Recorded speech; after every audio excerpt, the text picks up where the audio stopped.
Been training at commercial gyms and at home off and on, more off than on, for most of my life.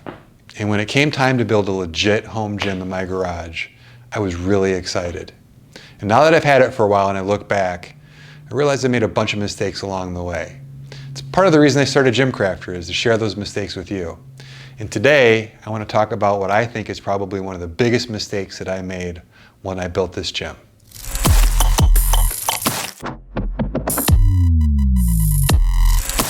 So there came a point in my life where I had to build a legit home gym.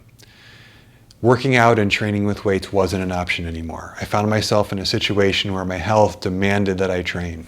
Now, I had kind of fooled around before. I had worked out in commercial gyms here and there. I had owned a couple of Bowflexes, some kettlebells, and I'd kind of tinkered here and there, and I never really made any progress and never really got in great shape. I was always kind of an unhealthy person, and I found myself, like I said, in a position where I needed to make a choice. I was either going to continue to be a really unhealthy person, and I mean really unhealthy, and that's a story for another video, or I needed to kind of get my butt in shape, and training with weights turned out to be the ideal solution for me. So I was kind of excited. I had a roommate at the time who moved out, so I had a 2-car garage, which we're sitting in right now, and I had the ability and the space to take half of that garage and turn it into a real nicely equipped home gym. I did so much research. You would just laugh if you knew what I went through.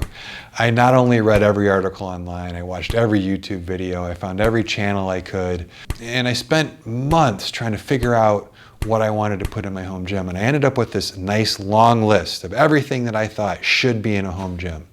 And I went and I bought it all. I spent a ton of money.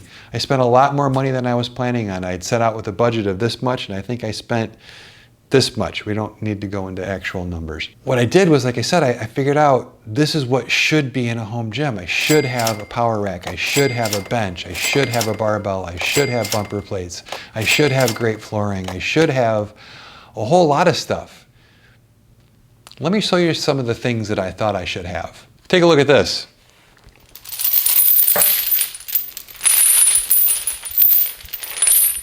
Chains. I should have chains, right? I'm going to be squatting and deadlifting. I see people squatting and deadlifting with chains. I should have chains. You ever follow The Rock on Instagram? He's got chains. Wears them around his neck. Puts them on his barbell. I should have chains, right? Hey, so I bought chains. How about one of these? A sandbag. Bought a fancy one. It's called the Battle Bag. That costs a little bit more than I wanted to spend. But you should have a sandbag, right? I mean, I read an article that said, here's the essential things you need in a home gym. You should have a I think this was number 3. I think it was before a barbell. You should have a sandbag. So I bought a sandbag. There you go.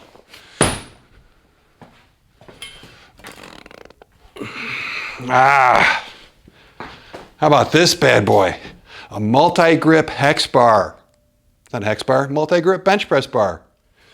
Because, you know, I need to bench press with multiple grips, because that's going to make a huge difference over that to somebody who's 50 pounds overweight and hasn't bench pressed in years and has medical issues.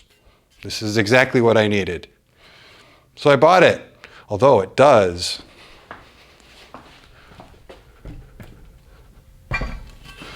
look really cool on my wall.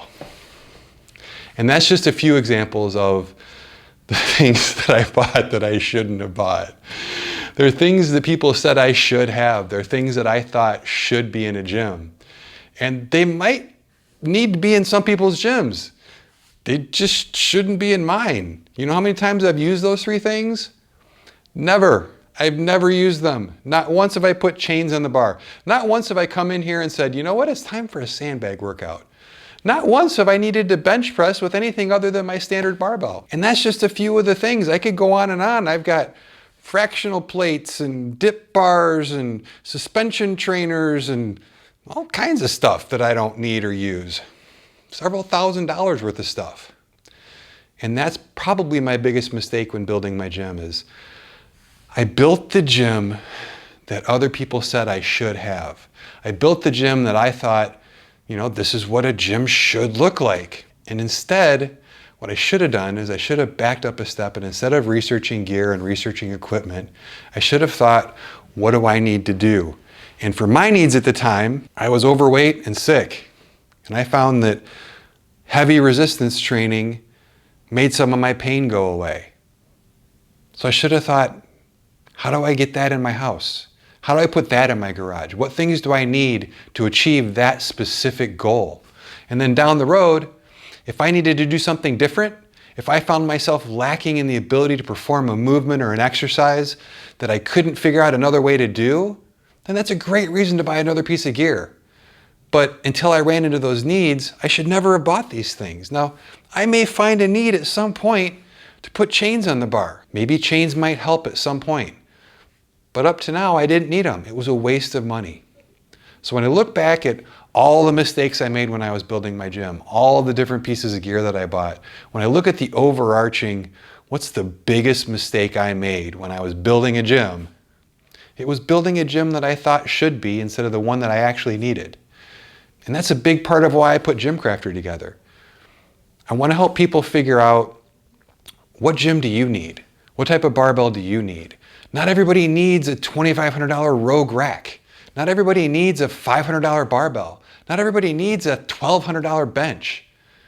Let's figure out what you need and help you get that. And build a gym that you'll love and that isn't filled with chains and sandbags and things like that.